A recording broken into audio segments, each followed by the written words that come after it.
Today, we're looking at how to use progress photos to drive engagement. This is R&E Fockingham Joinery Manufacturers, and they are based in Yorkshire. And what they do is they use Facebook very much as a way of showing, the craftsmanship, how the services that you can acquire through them work in practical terms.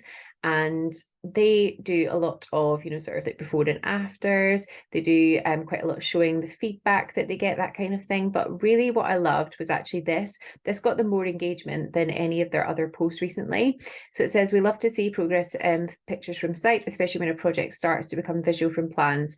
And then they go into the detail about the Accoya bifold, including top and side lights. It's looking splendid, while sympathetically making the most of the beautiful surroundings. So this is basically, a photo on site showing how the work is actually progressing.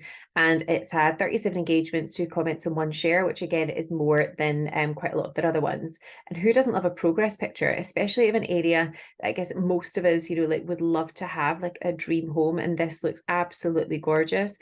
And I think the caption goes into a lot of detail about what the work itself is actually done. And I think it really encourages people to get involved and appreciate their craft. So always make sure that you're sharing progress pictures as things start to become, I guess, a lot more visual and the dream is realized, if you like.